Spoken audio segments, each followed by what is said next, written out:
नहमदुहु नसल्ली अला रसूलिहिल करीम अम्मा बाद फ़अऊज़ु बिल्लाहि मिनश शैतानिर रजीम बिस्मिल्लाहिर रहमानिर रहीम। हम्द व सना के बाद, जैसे कि हम सब जानते हैं कि नमाज जनाज़ा एक इज्तिमाई दुआ है जो मुसलमान मैयत के लिए रहमत, मग़फ़िरत और उसके बुलंद दर्जे के लिए पढ़ते हैं। तो ये मुसलमानों का हक है और मैयत पर एहसान है, और साथ ही मौत की याद दहानी, आखिरत की तैयारी की नसीहत देती है। तो नमाज जनाजा में सिर्फ दो फ़र्ज़ हैं, सिर्फ दो फ़र्ज़, एक क़ियाम करना और 4 तकबीरात कहना। तो नमाज जनाजा मग़फ़िरत की इज्तिमाई दुआ है जिसमें ना कोई रुकू है, ना कोई सजदा है, सिर्फ खड़े होकर तकबीरें हैं और दुआएं पढ़ी जाती हैं। अब नमाज जनाजा पढ़ने का तरीका, तो सबसे पहले नियत की बात करेंगे, और नियत के लिए याद रखिएगा कि नियत फ़र्ज़ नहीं, नियत दिल से कर लें या ज़बान से, ये इख्तियारी है।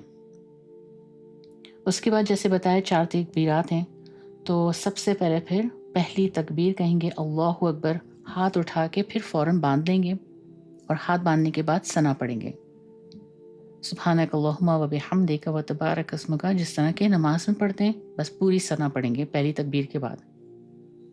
उसके बाद दूसरी तकबीर में अल्लाहु अकबर कहेंगे, लेकिन हाथ बंधे रहेंगे, हाथ उठाएंगे नहीं, और बंधे हुए हाथ में अल्लाहु अकबर कह के फिर दुरूद शरीफ पढ़ेंगे, ये दूसरी तकबीर में।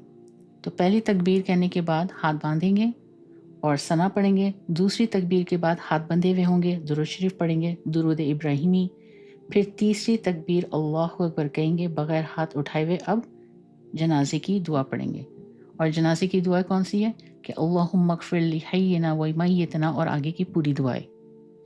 लेकिन जिनको ये याद ना हो दुआ, तो फिर उनको चाहिए कि वो अल्लाहुम्मा अग़फ़िर लिल मुअमिनीना वल मुअमिनात पढ़ लें, अल्लाहुम्मा अग़फ़िर लिल मुअमिनीना वल मुअमिनात।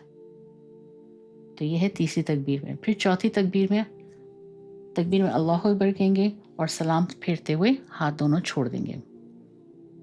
तो ये है नमाज जनाजा का तरीका, जिसको हम बेशक नमाज कहते हैं, लेकिन ये नमाज नहीं है, बल्कि ये दुआ है जो हमें याद दिलाती है कि एक दिन सब ने इस सफ़र पर जाना है। लिहाजा अपने लिए, मरहूम के लिए मग़फ़िरत मांगें, नेक अमल करें और आखिरत की तैयारी रखें। व आखिर दावाना अनिल हम्दुलिल्लाहि रब्बिल आलमीन।